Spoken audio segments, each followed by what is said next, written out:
रजत कुमार। जी रजत जी, अपने बारे में बताइए कुछ। सर, मेरा नाम रजत कुमार और मैं गांव रायसी, हरिद्वार उत्तराखंड का रहने वाला हूँ। मैंने अपनी प्रारंभिक शिक्षा अपने ही गांव रायसी से कृषि इंटर कॉलेज से की है और वहीं से ही 12th एग्रीकल्चर से ही की है और पोस्ट ग्रेजुएशन राजा महेंद्र प्रताप गुरुकुल नार्सन से एग्रीकल्चर से की है। ठीक है, कब पास आउट हुए आप? जी 2017। अच्छा, इस क्षेत्र को चुनने का कोई प्रमुख कारण था कि क्यों आपको एग्रीकल्चर एज अ विषय के रूप में चुना? सर, ये प्रमुख कारण तो यही था कि क्योंकि गाँव के रहने वाले थे और हमारा जो व्यवसाय है वो भी कृषि। जी, और क्योंकि आसपास जो है हमारे गांव में ये सब आसपास जो है यही कॉलेज था जी, कृषि का। जी तो जो आपका व्यवसाय था, परिवार का व्यवसाय था कृषि, जी उसी के कारण आपने कृषि विषय चुना और भविष्य में भी उसी पद जी, पर जाना उसी चाह के रहे हैं। लिए जी। तो जो व्यावहारिक ज्ञान आपके पास था जी बिना डिग्री लेने से पहले जी और डिग्री लेने के बाद, उन दोनों ज्ञान के बीच में आप अंतर कर सकते हैं? किस तरह का अंतर हुआ? सर, जो ज्ञान से जब जी डिग्री से पहले ये था कि जो हमें कृषि से संबंधित जो उपकरण बीज और जो खरपतवारों को नियंत्रण करने की विधियाँ, मृदा को संरक्षित करने की विधियाँ, उनका इतना इतना ज्ञान नहीं था जितना कि डिग्री लेने और डिग्री के दौरान प्रैक्टिस करने के दौरान जो है हमें ज्ञान प्राप्त। मृदा कार्ड बनते हैं, जी आपका भी बना है? नो सर, मेरा नहीं, मेरे पिताजी का। पिताजी का बना। जी उसके बारे में बताइए, क्या जानते हैं आप? Soil card. जी, सोयल हेल्थ कार्ड। हाँ, जी सॉयल हेल्थ कार्ड। जी, जी बताइए। ये सर एक केंद्र के द्वारा एक संचालित एक योजना है जिसमें जो है मृदा में उपस्थित जो पीएच मान, कार्बन डेंसिटी और जो नो एलिमेंट्स का परीक्षण किया जाता है। कौन जी कौन से एलिमेंट है? कोई दो जी तीन बता दीजिए। जी दो तीन एलिमेंट्स जी, बता दीजिए जिनका। Nitrogen, phosphorus, potash, zinc, copper, boron. ठीक है, आप नाइट्रोजन की भूमिका बता सकते हैं कि नाइट्रोजन की भूमिका क्या होती है फसल उत्पादन में? और चूंकि सर आप डिग्रीधारी हैं। जी, जो नाइट्रोजन है, नाइट्रोजन फसल का एक प्रमुख पोषक तत्व है और नाइट्रोजन के द्वारा ही किसी फसल की बढ़वार के लिए सबसे अच्छा माना जाता है। और जो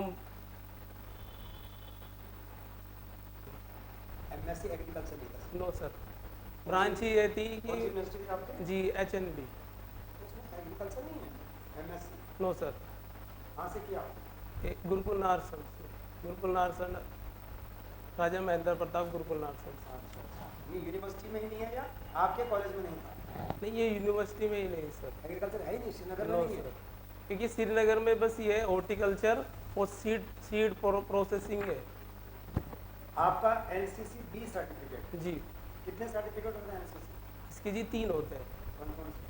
A, B और C। सबसे टॉप लेवल का कौन सा सर्टिफिकेट? C, तो आपने बी लिया, सी क्यों नहीं लिया? C भी है सर। Okay okay okay. और ग्रेड क्या है इसमें आपका? B। बी। ए क्यों नहीं? सर वो पेपर में थोड़ा वो हो गई। अच्छा अच्छा। एनुअल ट्रेनिंग कैंप कहाँ किया आपने एनसीसी? एनुअल ट्रेनिंग जो है रुड़की के पास में एक लंडोरा में किया था, कितने दिन का होता है वो? 15 दिन में। और बेसिक लीडरशिप कोर्स करिए NCC? No sir. Army attachment किया? No sir. Mountaineering, RD, no sir, local RD? कोई नहीं। तो ये आपको सी सर्टिफिकेट मतलब कई चीज़ें होनी ज़रूरी होती है, अनिवार्य होती है अपार्ट फ्रॉम एंट्रेंस टेस्ट। नहीं सर, सर हमने बस एक कैंप किया था और फिर वो ATC। जी, अच्छा, एनसीसी का मोटो क्या है? एकता और अनुशासन। रजत जी, जी ग्रीन रेवोल्यूशन के बारे में सुना है आपने? Yes sir. भारत में कब स्टार्ट हुआ था? 1966 और 67। अच्छा, कौन थे उसके प्रणेता? जी, डॉक्टर स्वामीनाथन, MS स्वामीनाथन। भारत में और भी अगर विश्व की बात करें तो डॉक्टर EA बोरलॉग। ये बोल लो कि नॉर्मल बोल लो? नॉर्मल। जी। अच्छा, ग्रीन रेवोल्यूशन ने कुछ क्लास इनइक्वालिटीज पैदा की हैं, क्लास वर्ग असमानताएं, वर्गीय असमानताएं देश में, यस सर। कैसे बताएं जरा। सर क्योंकि जब ग्रीन रेवोल्यूशन आया तो भारत में, उससे पहले जो है भारत में खाद्यान्न की बहुत बड़ी समस्या है, पर जैसे ही ग्रीन रेवोल्यूशन आया तो उससे जो है खाद्यान्न की समस्या का धीरे धीरे निपटारा हुआ। परंतु एक समय बाद ये हुआ कि फसल उगाने के लिए जो है वो खर्च ज़्यादा आने लगा और उत्पादन एक जगह स्थिर हो गए। नहीं तो और वर्ग असमानताएं कैसे स्थापित हो रही है इससे? इससे ये हुआ कि जो ग्रीन रेवोल्यूशन थी वो बस वो जो है हरियाणा और पंजाब और पश्चिम उत्तर प्रदेश तक ही सीमित रह पाई, पूरे भारत में नहीं फैली। तो पहली बार में आपसे पूछा होगा आपका नाम लव शर्मा क्यों है? सर ये जो रामायण है उसमें जो श्री राम, लव कुश। जी सर। Okay okay. तो लव कुश के टाइम पर लव वर्ड काफी प्रचलित था या वो दूसरा मीनिंग कुछ और था उसका? लव का मीनिंग आज तो हम कुछ और सब सोचते हैं ना, वहाँ पर तो कुछ और होगा। लव कुश लव, ये वाला लव तो नहीं होगा LOV उस वक्त? सर एनी उसका, आइडिया? सर इसका जहाँ तक मेरा मानना है सर, इसका मतलब सर निष्काम प्रेम, लव का मतलब ये होता है। ये मीनिंग है ना। You have done your BTech? जी सर। कब किया था आपने? Sir 2011। Oh, and 9 years you have worked in FCI. जी सर। आप ये जो फ्री राशन वगैरह देते हैं, है ना, बाय एनी गवर्नमेंट या एनी पॉलिटिकल पार्टीज, ठीक है ये? इतने करोड़ गरीबों को राशन दे दिया, मतलब आपके पर्सनल व्यूज क्या हैं? नॉट गवर्नमेंट व्यूज, आपके व्यूज। सर काफ़ी पॉजिटिव स्टेप है जो हम राशन प्रोवाइड कर रहे हैं अराउंड 81 करोड़ लोगों को। इसका इम्प्लीकेशन, इसका नेगेटिविटी क्या हो सकती है? इसका नुकसान क्या हो सकता है? पॉजिटिव तो है, इतने गरीब लोगों को आप दे रहे हैं, बहुत अच्छी बात है, लेकिन हर चीज़ का प्लस एंड माइनस होता है, इसका माइनस क्या है? सर इसका जो सब माइनस हो सकता है, एक तो सर जो गलत लोगों को कई बार राशन चला जाता है, जैसे राशन कार्ड ब्लैक, जो राशन कार्ड गलत तरीके से होल्ड करते थे तो वो भी जा रहा है सर। एक अब तो काफ़ी मिनिमाइज़ कर दिया है गवर्नमेंट ने, लेकिन अब भी सर कुछ लूप होल्स हैं। सेकेंडली सर जो फूड सिक्योर, जो बेसिकली सर, कोई नहीं, रिलैक्स होकर बोलिए। Okay sir. आपका BTech में एक बड़ा प्यारा, नहीं थैंक यू सर। बहुत ही प्यारा एक सब्जेक्ट रहा है जो आजकल चर्चों में है, आर्टिफिशियल इंटेलिजेंस। जी सर। आपने किस पद के लिए भरा इसमें? सर मैंने सभी पोस्टों के लिए भरा है। Okay okay. आपका since you are BTech from artificial intelligence, आपको क्या लगता है कि आपका जो AI है ये डायरेक्टली इनडायरेक्टली आपके सर्विस में कैसे बेनिफिट करेगा once you are selected? Sir जैसे कि अभी चार धाम यात्रा चल रही है तो उसमें सर सरकार पोर्टल भी बना रही है और ऐप भी बना रही है, तो सर इसमें हम एक चैट बॉक्स बना सकते हैं, तो उसमें जितनी भी जानकारी चाहिए चार धाम से रिलेटेड वो इंस्टेंटली प्रोवाइड हो सकती है। फॉर एग्जांपल सर कि चार धाम यात्रा कब से स्टार्ट होती है, कितने स्लॉट्स अवेलेबल हैं, हेली सर्विसेज कौन कौन प्रोवाइड कर रहा है। How I am interrupting, sorry, how AI will play a very vital role in Char Dham यात्रा में, खासकर जिन लोगों को मेडिकल तकलीफें हो रही है, जो डेथ हो रही है, उसमें क्या भूमिका अदा करेगा? सर अभी समाधान पोर्टल ने सरकार ने बताया है, तो सर उसमें जो AI के थ्रू जो भी टूरिस्ट आते हैं तो जो उनके आसपास के मेडिकल हॉस्पिटल्स रहते हैं तो उसके थ्रू सर वो प्रोवाइड किए जा सकते हैं। बट AI के थ्रू किए तो वैसे ही जनरल एडमिनिस्ट्रेशन का पार्ट है। AI is a pure technical term. Sir उसमें जो हम चैट जो ऐप है उसमें चैट बॉक्स बना सकते हैं, उसमें एकदम हम बाय वॉइस पूछ सकते हैं कि हॉस्पिटल्स कितने नज़दीक हैं। आजकल डिजिटल फ्रॉड बहुत ज़्यादा हो रहे हैं, जी सर। है ना? आपको फ़ोन आ जाएगा कि आपकी लॉटरी लग गई है या आपका ये पकड़ा गया है सामान, ड्रग्स पकड़ा गया, आपके नाम का पैकेट अमेरिका से आया है। इस पूरे सिनारियो में एक टर्म बहुत चर्चित हो रहा है आजकल, that is digital arrest. What is this digital arrest?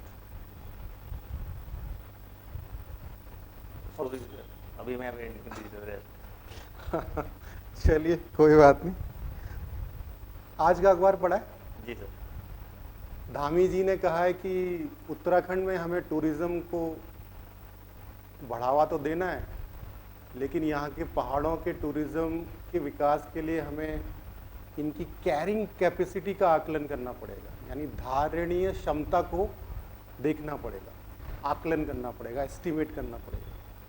तो जब ये वर्ड हम सुन रहे हैं कैरिंग कैपेसिटी या धारणीय क्षमता, तो इसमें कौन कौन से पैरामीटर वो लेंगे या आने चाहिए? सर इसमें सर जो प्रमुख बिंदु हैं सर, कि कोई भी जगह है तो वहाँ पे कितनी पानी उपलब्धता है, ठीक है, कितना सर ज़मीन उपलब्धता है वहाँ पे, कितने वहाँ पे हम फूड पहुँचा सकते हैं, एनवायरनमेंट कितना वहाँ सस्टेन कर सकता है। तो सर ये सब चीज़ें कैरिंग कैपेसिटी में आ जाती है। और बस इतने, और कुछ नहीं? सर वहाँ की पॉपुलेशन, इंफ्रास्ट्रक्चर, सर इंफ्रास्ट्रक्चर वहाँ पे पार्किंग के लिए 1000 गाड़ियों की जगह गाड़ियाँ आ गई 10,000, जी सर, इंफ्रास्ट्रक्चर, हाउसिंग, होटल 1000 ही हैं, आगे 2 लाख लोग। जी सर, तो ये सब कैरिंग कैपेसिटी में आ जाता है। ठीक। My last question is, hush money case of USA आजकल बड़ा चर्चा में, and it is related to Donald Trump. थोड़ा प्रकाश डालिए हश मनी केस पे। तो अखबारों में रोज ही आ रहा है, हर दूसरे तीसरे दिन। सर इसमें एक डोनाल्ड ट्रंप ने एक कोई वहाँ फोन स्टार थे सर, तो उनको चुप रहने के लिए कुछ अमाउंट दिया था, ठीक है, तो सर उसको हश मनी बोलते हैं। हश मनी बोलते हैं, लेकिन वो क्यों दिया था, कहाँ से दिया था, किस फंड से दिया था, वो इम्पोर्टेंट है। किसी को पैसा देना गलत नहीं है, लेकिन किस फंड से आप दे रहे हैं वो गलत हो जाता है। वो मेन इसमें पॉइंट था। वो आपको थोड़ा ध्यान आ रहा है? सर अभी एग्जैक्टली तो मैं रिकॉल नहीं कर पा रहा। Yes, Swarnlata ji. Yes, sir. Say something about yourself without your name, your qualifications, your and family members. Sir, I completed my schooling in 2015. No, I am saying that without saying anything about your family members, your academic qualifications. And sir, name? Sir, my name is Swarnlata. Sir, my hobbies are walking, reading about and following healthy lifestyle, and sir, listening Bollywood songs. And sir, Three qualities about your strength. sir, I am an integral person, and sir, I am an optimistic person and hardworking, sir. What kind of hard work? Sir, the work that I decide, I try to finish it, whether there is hardships or challenges in that path, sir.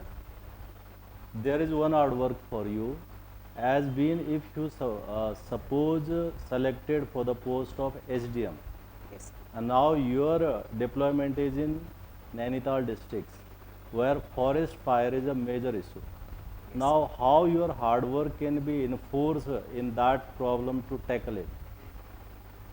So first of all, we need to understand the root cause of the forest fire there.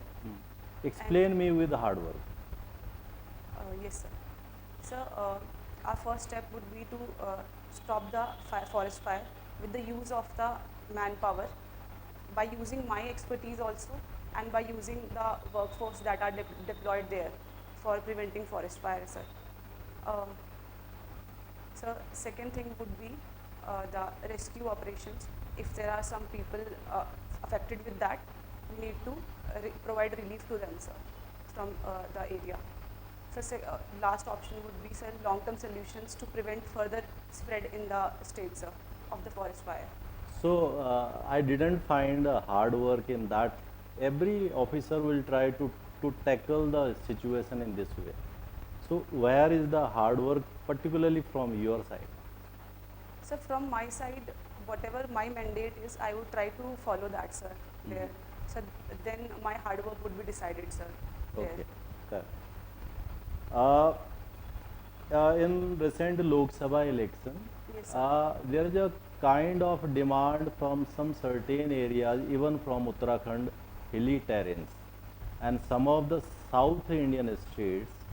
Their concern is that delimitations should not be on the basis of populations; it should be on the basis of area. The same demand is from the Uttarakhand too, specifically from the hilly districts.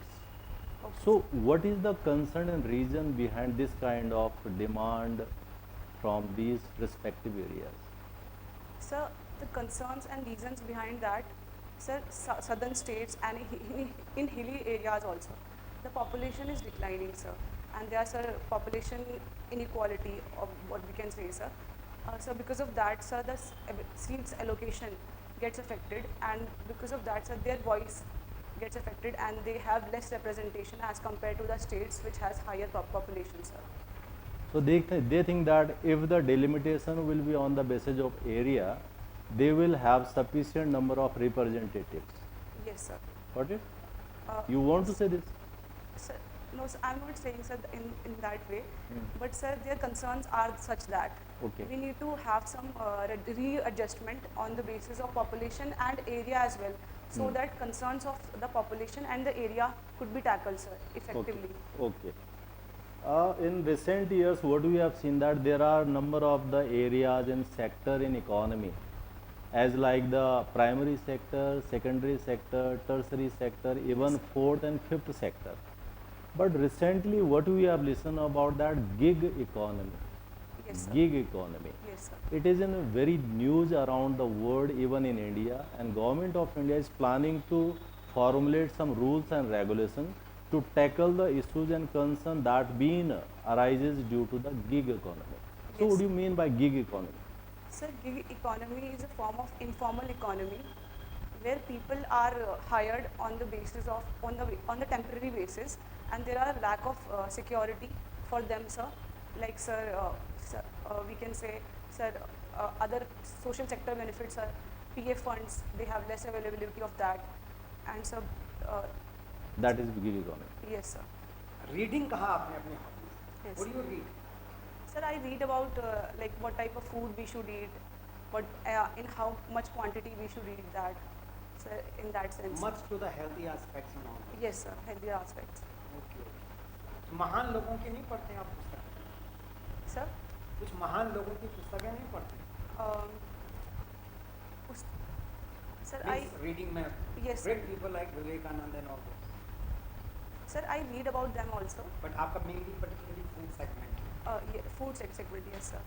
Okay. You have done your graduate G.B. Pant University Yes, of sir. Agriculture.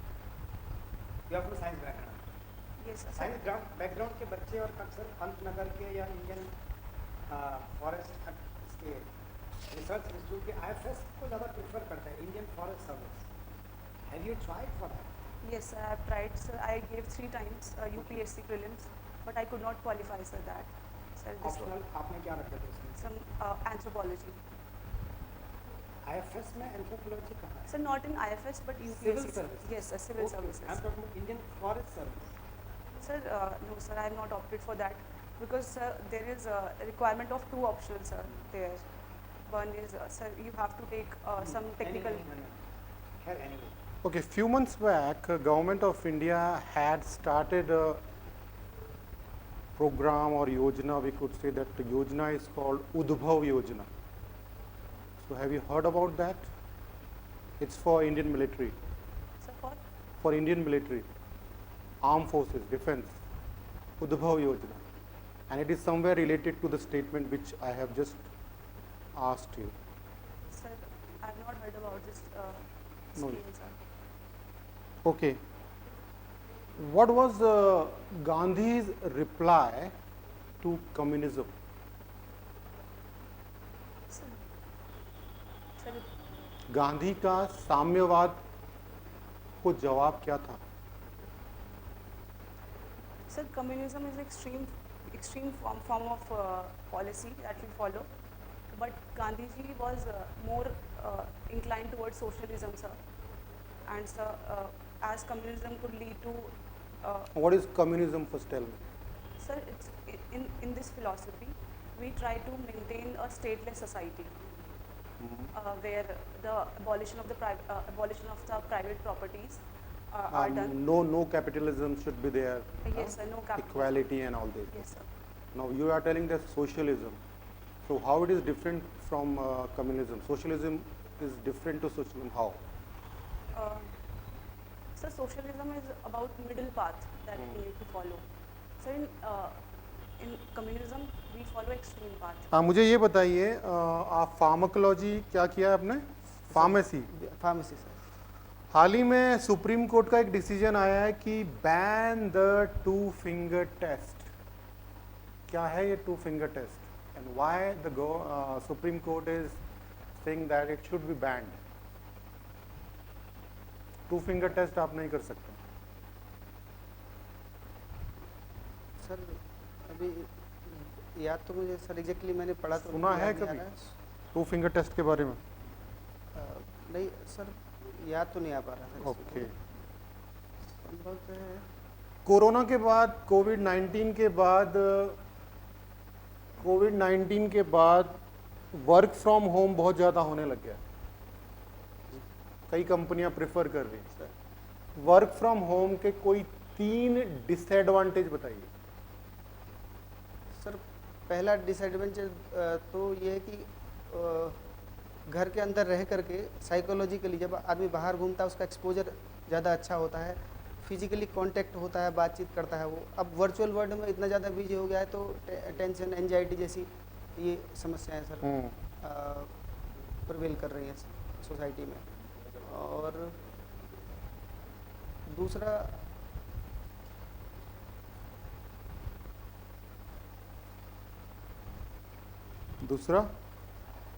Sir social अपने आप में जब कोई एक alienation सा हो सकता है, अलगाव की समस्या।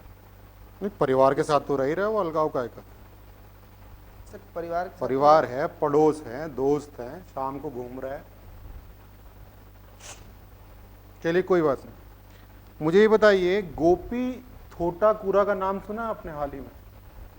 गोपी सॉरी सर चर्चित हैं अभी किसी विषय को लेके। नहीं सर ध्यान नहीं आ रहा। अखबार वगैरह पढ़ते हैं आप? सर पढ़ते तो हैं सर लेकिन थोड़ा कम पढ़ते हैं। कम पढ़ते हैं राजेश कुमार जी, सर। किस पद के लिए हुआ आपका? सर समेकित पदों में हुआ है। समेकित में हुआ है, ओके। आप जो है अपना नाम, एकेडमी, माता पिता के बारे में छोड़ करके अपने बारे में बताएंगे। सर मेरा नाम राजेश अटवाल है। नहीं, आपको अपना नाम नहीं बताना, माता पिता का नहीं बताना है, एकेडमी नहीं बतानी है, तब बताना है अपने बारे में। सर मैं करंट में नायब तहसीलदार के पद पर कार्यरत हूँ जिला सहारनपुर में। और मेरा एजुकेशन बैकग्राउंड में सर मैंने फार्मेसी किया हुआ है और पॉलिटिकल साइंस से मैं एमए किया हुआ सर 2015 में मैंने किया हुआ। और पिछले 8 सालों से मैं रेवेन्यू डिपार्टमेंट में कार्यरत हूँ। अच्छा, रेवेन्यू डिपार्टमेंट में आप कार्यरत हैं, नायब तहसीलदार? सर मैं पहले राजस्व निरीक्षक था, 6 साल ओके, मैंने उसमें प्रमोशन किया। हुआ है, सर नायब तहसीलदार, ठीक है। रेवेन्यू डिपार्टमेंट में सबसे टॉप पोस्ट कौन सी होती है? सर केंद्र स्तर पर कैबिनेट नहीं, सचिव, केंद्र पे नहीं, सर। राज्य में। राज्य में मुख्य सचिव।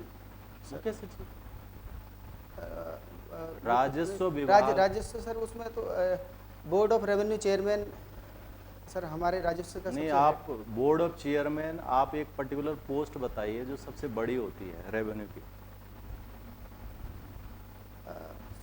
सर हमारे तो चेयरमैन बोर्ड ऑफ रेवेन्यू सबसे हैं? चेयरमैन जो है अध्यक्ष हैं राजस्व chairman of revenue board of board, revenue sir. Correct. But अगर मैं ऐसे पद के हिसाब से जाऊं, जैसे जो है हमने कह दिया पटवारी, फिर हमने बोल दिया कानून गो, कानून फिर हमने बोल दिया नायब तहसीलदार, फिर हमने बोल दिया तहसीलदार, फिर हमने बोल दिया एसडीएम, फिर मैंने बोल दिया डीएम। अब डीएम के ऊपर वाला पद बताइए। डीएम के ऊपर सर कमिश्नर। कमिश्नर। सर उससे पहले वैसे एडिशनल कमिश्नर भी है। नहीं नहीं नहीं, नहीं कमिश्नर तो ऊपर ही होगा सर ना। सर ये कमिश्नर किस एरिया को कवर करता है? कमिश्नर सर पूरे मंडल में मंडलाइज करने